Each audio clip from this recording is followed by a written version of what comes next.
Middle east में 40 दिन तक चली जंग ने हालात पूरी तरह बदल दिए। मिसाइल, ड्रोन और समुद्री टकराव ने दोनों देशों को भारी नुकसान पहुंचाया।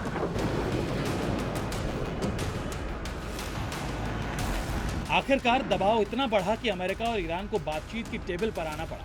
पहली कोशिश हुई इस्लामाबाद में, जहां पाकिस्तान ने खुद को मध्यस्थ के तौर पर पेश किया, लेकिन 21 घंटे चली ये बातचीत बिना किसी नतीजे के खत्म हो गई। न्यूक्लियर प्रोग्राम और स्ट्रेट ऑफ हॉर्मुज पर कंट्रोल दोनों सबसे बड़े विवाद बने रहे। अंदर खाने से जो तस्वीर सामने आई वो पाकिस्तान के लिए बेइज्जती से कम नहीं थी, क्योंकि ईरान अमेरिका के बीच सुलह करवाने के लिए पाकिस्तान चौधरी बन रहा था।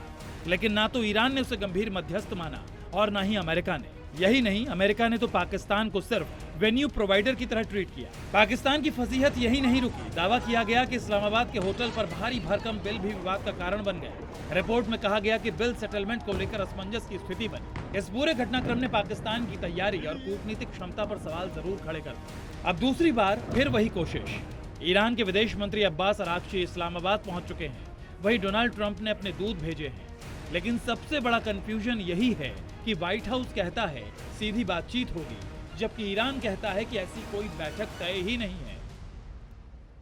Special Envoy Witkoff and Jared Kushner will be off to Pakistan again tomorrow morning to engage in talks, direct talks intermediated by the Pakistanis. And we're hopeful that it will be a productive conversation and hopefully move the ball forward towards a deal. इस पूरी बातचीत के पीछे सबसे बड़ा मुद्दा है straight of Hormuz, जहां से दुनिया के तेल सप्लाई का बड़ा हिस्सा गुजरता है। अमेरिका चाहता है पूरी आजादी और सुरक्षा। यही वजह है कि उसने नाकेबंदी कर रखी है, जबकि ईरान इसे अपने प्रभाव का हिस्सा मानता है। दूसरा बड़ा मुद्दा है ईरान का न्यूक्लियर प्रोग्राम। राष्ट्रपति ट्रंप साफ कह चुके हैं कि ईरान के पास कभी परमाणु हथियार नहीं होने चाहिए। इस टकराव का असर अब पूरी दुनिया पर दिख रहा है। हॉर्मुज में तनाव के कारण जहाजों को दूसरा रास्ता लेना पड़ रहा है। पनामा नहर पर ट्रैफिक बढ़ गया है और शिपिंग लागत कई गुना बढ़ चुकी है। यानी आने वाले समय में महंगाई का असर आम लोगों तक पहुंचना तय है। अमेरिकी उपराष्ट्रपति जेडी वेंस इस बार पाकिस्तान नहीं गए हैं। उन्हें स्टैंड बाय पर रखा गया है। जरूरत पड़ने पर वो इस्लामाबाद जा सकते हैं। दूसरी तरफ ईरानी संसद स्पीकर मोहम्मद बागेर गालिबाफ भी इस बातचीत में शामिल नहीं हो रहे हैं। वो 11 और 12 अप्रैल को अमेरिका ईरान की पहली बातचीत में डेलीगेशन के प्रमुख थे। We hope that positive developments will come from this meeting, and we will see. And the president, the vice president, the secretary of state will be waiting here in the United States for updates. And the vice president, I understand, is on standby and will be willing to dispatch to Pakistan if we feel it's a necessary use of his time.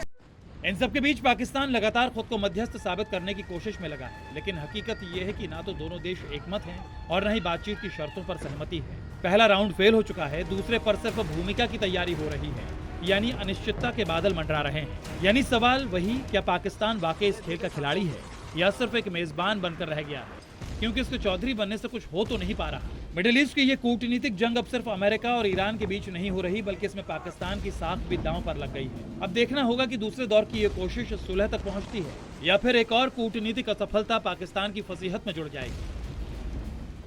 Bureau report, ji media.